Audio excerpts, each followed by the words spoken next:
श्री स्वामी समर्थ. आज आपण चैत्र पौर्णिमा आणि हनुमान जयंती याबद्दलची माहिती आजच्या व्हिडिओमध्ये बघणार आहोत. तर व्हिडिओ कुठेही स्किप न करता व्हिडिओ हा शेवटपर्यंत नक्की बघा. चैत्र शुक्र पौर्णिमा तिथीला चंद्र उगवतो. त्या दिवशी चैत्र पौर्णिमा व्रत पाळले जाते. पौर्णिमेला स्नान दान विशेष महत्त्व आहे. पुष्कळ वेळा पौर्णिमेच्या पहिल्या दिवशी व्रत आणि दुसऱ्या दिवशी स्नान व दान मुहूर्त असतो. याचे कारण म्हणजे तिथीची सुरुवात आणि शेवट. यावर्षी चैत्र पौर्णिमा व्रत 23 एप्रिल 2024ला आहे. त्याचबरोबर या दिवशी हनुमान जयंती सुद्धा असते. तर त्या दिवशी आपण काय केलं पाहिजे काय नाही याबद्दलची माहिती आजच्या व्हिडिओमध्ये आपण बघणार आहोत. चैत्र पौर्णिमा व्रत नेमकं कधी आहे, चैत्र पौर्णिमेच्या दिवशी कोणत्या वस्तूचे दान करावे, हनुमानांची कुठली सेवा करावी, या सर्वाबद्दलची माहिती आपण आजच्या व्हिडिओमध्ये बघणार आहोत. तर व्हिडिओ कुठेही स्किप न करता व्हिडिओ हा शेवटपर्यंत नक्की बघा. यावेळी चैत्र पौर्णिमा 23 एप्रिल रोजी पहाटे 3:25 सुरू होईल आणि 24 एप्रिल रोजी पहाटे 5:18 समाप्त होणार. चैत्र पौर्णिमेची उदयतिथी 23 एप्रिलला आहे. म्हणजे त्या दिवशी चैत्र पौर्णिमा सूर्योदय होईल आणि चैत्र पौर्णिमेचा चंद्रोदयही त्याच दिवशी होणार. अशा स्थितीमध्ये चैत्र पौर्णिमा व्रत आणि स्नान 23 एप्रिल रोजी केले जाणार. 24 एप्रिल रोजी पहाटे 5:18 पौर्णिमा तिथी समाप्त होणार आहे. चैत्र पौर्णिमेचं शुभ मुहूर्त बघून घेऊ. या दिवशी ब्रह्ममुहूर्त 4:20 ते 5:04 राहणार आहे. अभिजित मुहूर्त सकाळी 11:53 तर संध्याकाळपर्यंत 12:46 असणार आहे. या दिवशी चंद्रोदय संध्याकाळी 6:25 असणार आहे.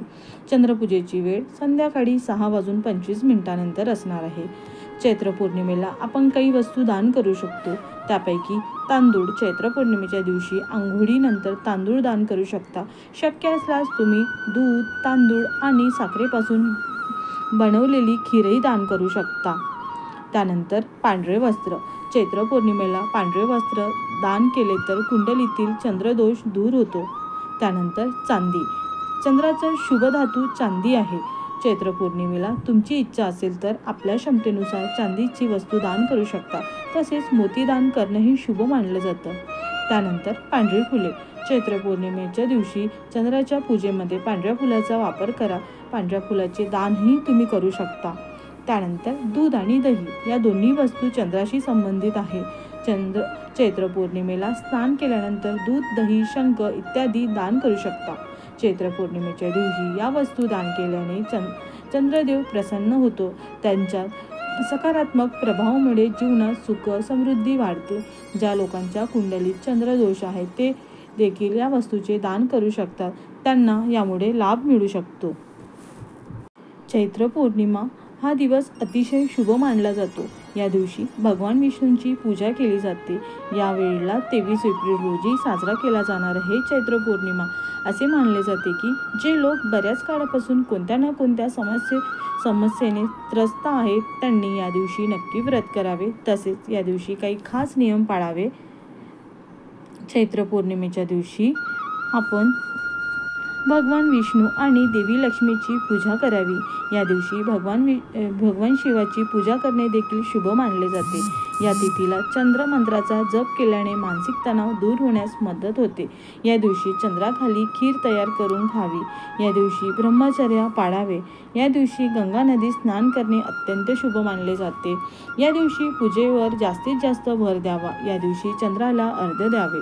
पौर्णिमेच्या या शुभ दिवशी चुकूनही तामसिक अन्न खाऊ नका. या शुभ दिवशी मद्यपान टाळावे. या दिवशी केस आणि नखे कापू नये. पौर्णिमेच्या दिवशी जोडीदाराशी वाद टाळावा. या दिवशी जुगार खेळणे अशुभ मानले जाते. या दिवशी आईचा अपमान केल्याने जीवनात अशुभता येत असते. हिंदू धर्मामध्ये चैत्र महिन्याला विशेष महत्त्व आहे. श्रीरामनवमी आणि नवरात्र उत्सवासोबत या महिन्यात हनुमान जन्मोत्सव साजरा केला जातो. हिंदू पंचांगानुसार रामभक्त हनुमानाचा जन्म चैत्र महिन्यातील शुक्ल पक्षाच्या पौर्णिमेला साजरा केला जातो.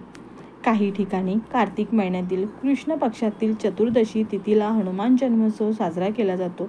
हनुमान जन्माच्या निमित्ताने पूजा केल्याने सर्व रोग दूर होतात आणि जीवनात सुख, शांती आणि समृद्धी येते, अशी पौराणिक समजूत आहे. हनुमान जयंती कधी आहे? चैत्र महिन्यातील शुक्ल पक्षातील पौर्णिमा तिथी 23 एप्रिल रोजी पहाटे 3:25 सुरू होणार. 24 एप्रिल रोजी पहाटे 5:18 समाप्त होणार.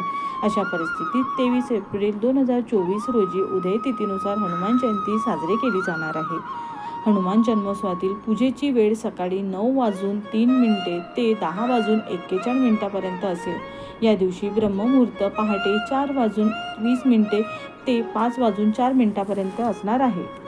या दिवशी अभिजित मुहूर्त सकाळी 11:53 ते 12:46 पर्यंत असणार आहे. मंगळवार हा हनुमानाला समर्पित असून या दिवशी त्यांची जयंती साजरी होत असल्यामुळे या दिवसाचे महत्त्व वाढलेले आहे.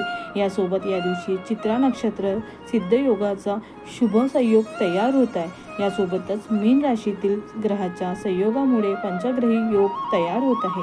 तसेच मेष राशीत बुधादित्य राजयोग तयार होत आहे. कुंभ राशीत शनी राजयोग तयार होत आहे. हनुमानाला मारुती म्हणण्याची पद्धत केवळ महाराष्ट्रात आढळून येते. याशिवाय हनुमानाला बजरंगबली, रामभक्त, आंजनेय, महावीर, पवनपुत्र, पवनसूत, केसरीनंदन अशा अनेक नावाने संबोधले जातात. हनुमानाचे शस्त्र गदा हे आहे.